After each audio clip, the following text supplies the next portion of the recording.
Welcome to another edition of DNU, also known as Dumb Negroes United. And today we will be discussing the case of Frederick T. Joseph. Now I'm going to be completely and utterly honest. He was one of those Negroes I did not know anything about up until a couple days ago when I had saw something on my page that literally, or come across my page that literally made me laugh, but it also pissed me off just a little bit. If it's one thing that I've always told people, do not insult my intelligence. That is one of the easiest ways to piss me off. And if this guy, Frederick T. Joseph, was in front of me right now, I would cuss his ass the smoothie hell out for what he attempted to do in order to push the person he's supporting. So he is a Pocahontas Warren supporter. And basically, he created this whole scenario that I guess was supposed to draw black people in to vote for her, specifically black men. And what I'm going to do is I'm going to go through a couple of pictures and show you what he attempted to do. So in this picture right here, you see him standing here talking to this guy. And it's two guys, one standing up, he's wearing a shirt and a tie, and another guy sitting down in a chair. That looks like he's supposed to be getting his haircut, or it's supposed to be in a barbershop type setting. Now, when you look at the barbershop right here, or supposedly the barbershop, notice that there are no mirrors. I've been in plenty of barbershops, or been to the barbershop plenty of times in my life to know that one of the main things that's in a barbershop is a mirror, because the barber needs to look in the mirror every now and then just to make sure everything about your cut is even.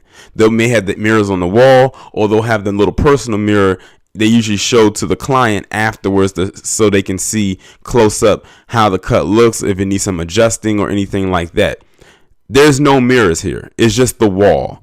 And they have like a jersey hanging up there, and that's Frederick T. In case y'all didn't know, that's Frederick T. Joseph right there with the jacket on, standing, talking with the hat.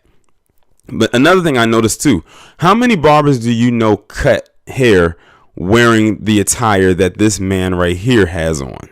Most barbers dress comfortable. They wear some sweatpants, jeans, a t-shirt, or something like that, especially because you're dealing with having hair flying onto you, and you wouldn't want to get that on nice clothes. And another thing, why would he as a barber be cutting and doesn't have the I guess you can say the apron on to protect his clothes? Like, who would want to get hair on their clothes? The only person that will be believable in this situation is the guy sitting in the chair. But let's be real here. Nothing about this is even believable. This whole thing just completely suspends reality to a T. Let's move on to the next picture. Now, this one right here is so oh my goodness. So you have a more wider view of this right here. You have posters on the wall. You have jerseys on the wall. And now you see a wider picture. Now Frederick T. Joseph is sitting down. The guy who's supposedly the barber is still there. Then you have, wait a minute, is that a comb in his hand? Or if those are clippers in his hand and they don't have a cord attachment, then they really messed up with this one. And now it looks like it's a quote unquote new client. But what's the biggest takeaway from this picture? Why is there a couch, two of them, inside of a barbershop? I have been to so many barbershops over the years, and then not one of them did any of them have a couch in them. And if they did, they would not have couches in there made of that material. Those are very easy to, mess up.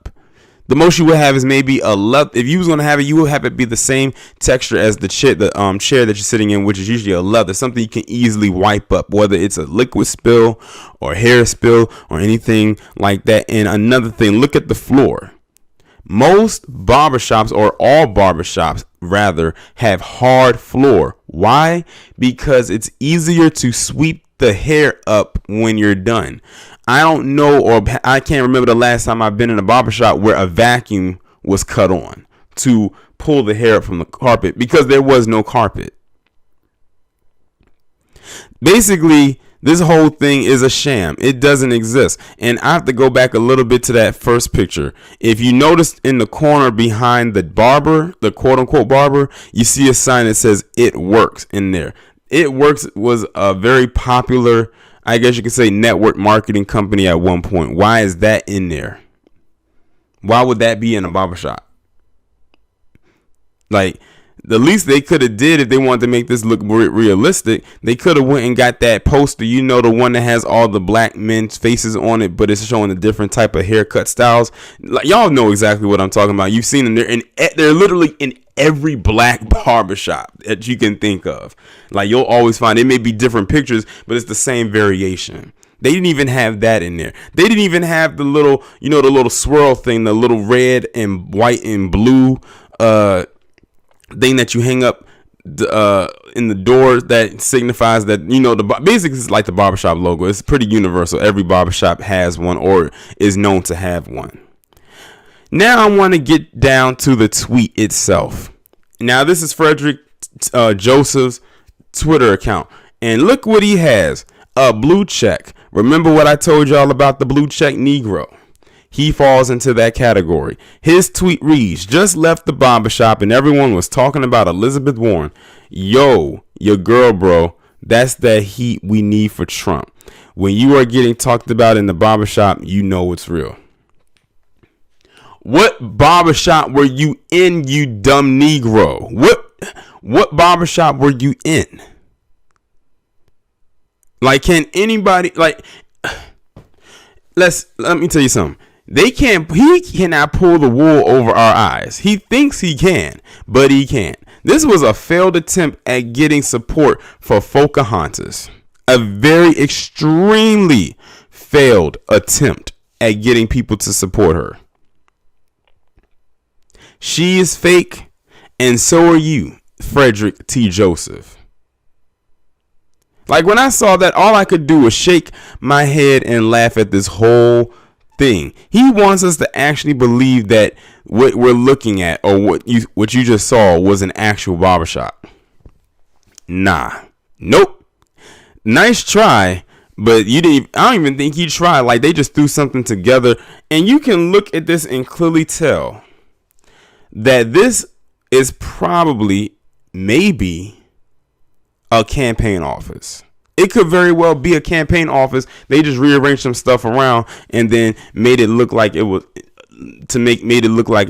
a barbershop, but no, it just wasn't. Like, they didn't even try to make this look believable. Like I said, if you don't believe me, go into any barbershop, any black barbershop in America, and look back at the pictures that you saw on your screen and be like, there's no comparison. There is nothing there that will tell you that this is a barbershop at all. Hell, it was even women going in that was saying, no, this is no way this could be a barbershop, because I've been in barbershops before. Some women have worked in barbershops, maybe because they had a salon connected to it, or maybe some women have come with their sons to get their haircuts, and they've been in barbershops before, and they said, this isn't even close to being reality. This is something that that this man concocted to try to get people to vote for her. But then when you look at his comment sections under the tweet, they were going in on him.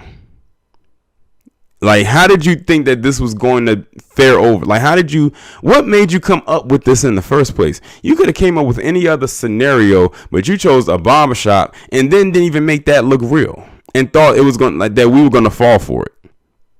Nice try, but you didn't try hard enough. Really, Frederick T. Joseph, you really tried to pull one over on us, but you ended up making a fool of yourself.